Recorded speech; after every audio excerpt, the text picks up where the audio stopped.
ଏବେ ସମସ୍ତଙ୍କ ମାଇଣ୍ଡରେ କେବଳ ଗୋଟେ କ୍ୱେଶ୍ଚନ୍ ଚାଲିଛି କି ଆମର ବାଲେଶ୍ୱର ହୋମଗାର୍ଡ଼ର ଫାଇନାଲ୍ ରେଜଲ୍ଟ କେବେ ଆସିବ, ଏତେ ଲେଟ୍ କ'ଣ ପାଇଁ ହେଉଛି, କେବେ ଆସିବ କ'ଣ, ଏମିତି ମାନେ ମାଇଣ୍ଡରେ କ୍ୱେଶ୍ଚନ୍ ଏବେ ଆମର ବାଲେଶ୍ୱର ହୋମଗାର୍ଡ଼ର ପ୍ରତ୍ୟେକ ମାନେ ଭାଇ ଭଉଣୀମାନଙ୍କ ମାଇଣ୍ଡରେ ଚାଲିଛି। ମାନେ ଯେଉଁମାନେ ବୋଥ୍ ରିଟିନ୍ ତାପରେ ଫିଜିକାଲ୍ ଟେଷ୍ଟ ଭାଇବା ଇତ୍ୟାଦିରେ କ୍ୱାଲିଫାଇ କରି ଫାଇନାଲ୍ ରେଜଲ୍ଟକୁ ଅପେକ୍ଷା କରିଛନ୍ତି, ତାଙ୍କ ମାଇଣ୍ଡରେ ଏଇଟା ଚାଲିଛି କି ଆମର କେବେ ବାଲେଶ୍ୱର ହୋମଗାର୍ଡ଼ର ଫାଇନାଲ୍ ରେଜଲ୍ଟ ଆସିବ। ତ ଆପଣଙ୍କୁ କହିବି, ସେଥିପାଇଁ ଆପଣମାନେ ଭିଡ଼ିଓଟିକୁ ଲାଷ୍ଟ ଯାଏଁ ଦେଖିବେ ଏବଂ ଚ୍ୟାନେଲରେ ପ୍ରଥମ ଥର ଯଦି ଆସିଛନ୍ତି ତାହେଲେ ଚ୍ୟାନେଲଟିକୁ ସବସ୍କ୍ରାଇବ୍ କରିଦେବେ ଭାଇ ଓ ଭଉଣୀମାନେ।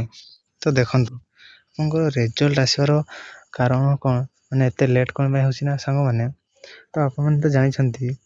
ଯଦି ଜାଣିନାହାନ୍ତି ତ ଆପଣଙ୍କର ଯେଉଁ ବାଲେଶ୍ୱର ହୋମଗାର୍ଡ଼ରେ ମାନେ ପୋଲିସ ନାଁରେ ଗୋଟେ ମାନେ ପୋଲିସ ନାଁ କ୍ରିଏଟ୍ କରି ମାନେ ଗୋଟେ ମାନେ ଭାଇଙ୍କ ପାଖକୁ ଗୋଟେ ମାନେ ମେଲ୍ ଆସିଥିଲା କି ଆପଣଙ୍କର ଜଏନିଂ ପାଇଁ। ଯେଉଁ ପୋଲିସ ନାଁରେ ଆଇଡି କ୍ରିଏଟ୍ କରି ମାନେ ମେଲ୍ ଆସିଥିଲା ଗୋଟେ ଭାଇଙ୍କ ପାଖକୁ ମାନେ ଜଏନିଂ ପାଇଁ। ତ ସେଥିପାଇଁ ଫ୍ରେଣ୍ଡସ୍ ଆପଣଙ୍କର ଲେଟ୍ ହେଉଛି ଆପଣଙ୍କର ଫାଇନାଲ୍ ରେଜଲ୍ଟ ଆସିବା ପାଇଁ। କାହିଁକି ନା ଦେଖନ୍ତୁ, ଆପଣଙ୍କର ଯେଉଁ ମାନେ ଫେକ୍ ମାନେ ଆଇଡି ଯେଉଁ ମେଲ୍ ଆସିଥିଲା ଜଏନିଂ ପାଇଁ, ତ ସେମିତି ତ ପୋଲିସ ନାଁରେ ସେମିତି ଆଇଡି କ୍ରିଏଟ୍ କରି ସେମିତି ମେଲ୍ କରିବାଟା ତ ଭୁଲ ନା ସାଙ୍ଗମାନେ, ନା ଅପରାଧ। ତ ପ୍ରଥମେ କ'ଣ ପାଇଁ ଆପଣଙ୍କର ରେଜଲ୍ଟ ଆସୁନି ନା, ସେମାନେ ଯିଏ ବି ମାନେ ପୋଲିସ ନାଁରେ ଆଇଡି କ୍ରିଏଟ୍ କରି ମେଲ୍ କରିଛି ସେମାନେ ଏବେ ତାଙ୍କୁ ଖୋଜୁଛନ୍ତି। ତ ତାକୁ ପାଇସାରି ତାକୁ ଦଣ୍ଡ ଦେବା ପରେ ଯାଇ ଆପଣଙ୍କର ଫ୍ରେଣ୍ଡସ୍ ରେଜଲ୍ଟ ଆସିବ। ତ ତାକୁ ଖୋଜାଖୋଜି କରିବାରେ ତାକୁ ଦଣ୍ଡ ଦେବାରେ ଟିକେ ଆପଣଙ୍କର ତ ସେଇଟା ତ ମାନେ ଲେଟ୍ ହେବ ନା ଟିକେ ଫ୍ରେଣ୍ଡସ୍। ତ ସେଇଟା ଆପଣମାନଙ୍କର ସରିଲେ ଯାଇକି ଆପଣଙ୍କର ଫାଇନାଲ୍ ରେଜଲ୍ଟ ଯେଉଁ ଆସିବ, ମାନେ ଟୋଟାଲ୍ କେତେ ଜଣଙ୍କର ସେଇଟା ସେମାନେ ଦେଇକି ପ୍ରାୟ ବନେଇ ମାନେ ସିଲେକ୍ଟ କରିଛନ୍ତି କି ନାହିଁ ତ ମୋତେ ଜଣା ନାହିଁ। ସେଇଟା ସେମାନେ ସିଲେକ୍ଟ କରିବେ, ଯେତିକି ଆପଣଙ୍କର ପୋଷ୍ଟ ଅଛି ତା'ର ଆପଣଙ୍କର ସେତିକି ପିଲାଙ୍କୁ ସେ ସିଲେକ୍ଟ କରିବେ ଏବଂ ଆପଣଙ୍କର ପ୍ରତ୍ୟେକ ଇଭେଣ୍ଟରେ କ୍ୱାଲିଫାଇ କରିଥିବା କ୍ୟାଣ୍ଡିଡେଟ୍ଙ୍କ ମଧ୍ୟରୁ ସେଥିମଧ୍ୟରୁ କ୍ୱାଲିଫାଇ କରିବେ।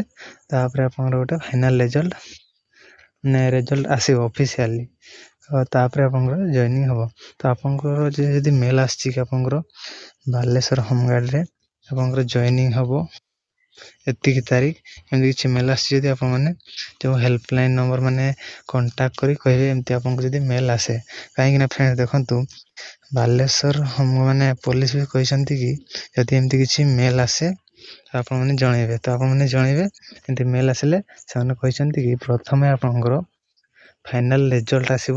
ଯିଏ ବି ମାନେ ସିଲେକ୍ଟ ହେଇଥିବେ ବାଲେଶ୍ୱର ହୋମଗାର୍ଡ଼ରେ ତାଙ୍କର ରେଜଲ୍ଟ ଆସିବ ପ୍ରଥମେ, ତାପରେ ଫ୍ରେଣ୍ଡସ୍ ତାଙ୍କର ଜଏନିଂ ହେବ ସେମାନେ କହିଛନ୍ତି। ତ ଯଦି ରେଜଲ୍ଟ ନ ଆସିବା ଆଗରୁ ଆପଣଙ୍କୁ ଯଦି ମେଲ୍ ଆସୁଛି ଆପଣମାନେ ନିହାତି ଜଣେଇବେ କଲ୍ କରି। ତ ଫ୍ରେଣ୍ଡସ୍ ଆଉ ଜାଣିପାରିଲେ ଆପଣଙ୍କର ରେଜଲ୍ଟ ଆସିବାରେ ଏତେ ବିଳମ୍ବ କ'ଣ ପାଇଁ ହେଉଛି ନା, ବିଳମ୍ବର କାରଣ ହେଉଛି ଆପଣଙ୍କର ଯେଉଁ ଗୋଟେ ଭାଇଙ୍କ ପାଖକୁ ଆମର ମେଲ୍ ଆସିଥିଲା ମାନେ ପୋଲିସ ନାଁରେ ଆଇଡି କ୍ରିଏଟ୍ କରି ମାନେ ଜଏନିଂ ପାଇଁ ଯେଉଁ ମେଲ୍ ଆସିଥିଲା ସେଇଟା ପାଇଁ ସେମାନେ ଲେଟ୍ ହେଉଛି ଆପଣଙ୍କର ରେଜଲ୍ଟ ଆସିବାକୁ। ପ୍ରଥମେ ସେ କାମ ସାରିବେ, କିଏ କ'ଣ ଏମିତି କରିଛି ତ ତାପରେ ଆକ୍ସନ୍ ନେବେ। ସେଇଟା ସରିଲା ପରେ ଆପଣଙ୍କର ଯେଉଁ ରେଜଲ୍ଟ ଆସିବ ଫାଇନାଲ୍, ତା'ର ପ୍ରୋସେସିଂ ସେମାନେ ସବୁ କରିବେ। ତାପରେ ଆପଣଙ୍କର ଫାଇନାଲ୍ ରେଜଲ୍ଟ ଆସିବ। ଏସବୁ କରିବାକୁ ଯେତିକି ଟାଇମ୍ ଲାଗୁ, ହେଲେ ବି ଆପଣମାନେ ଆଶା କରନ୍ତି କି ଆମେ ଆଶା କରିବା କି ଆପଣଙ୍କର ଏଇ ଏପ୍ରିଲ ମାସର ଏଇ ମାସରେ ହିଁ ରେଜଲ୍ଟ ଆସିଯିବ।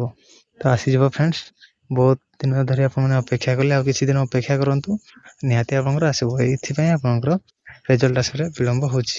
ନିହାତି ଆସିବ, ଆଉ କିଛି ଦିନ ଆପଣମାନେ ଅପେକ୍ଷା କରନ୍ତୁ, ଏନ୍ଜୟ କରନ୍ତୁ। ଆସିଲେ ଆପଣମାନେ ଜଏନିଂ କରିବେ, ତାପରେ ଟ୍ରେନିଂ କରି ଡ୍ୟୁଟି କରିବେ ଫ୍ରେଣ୍ଡସ୍। ତ ଭିଡ଼ିଓ ଯଦି ଆପଣଙ୍କୁ ଭଲ ଲାଗିଛି ତାହେଲେ ଆପଣମାନେ ଚ୍ୟାନେଲଟିକୁ ସବସ୍କ୍ରାଇବ୍ କରିଦେବେ ଫ୍ରେଣ୍ଡସ୍।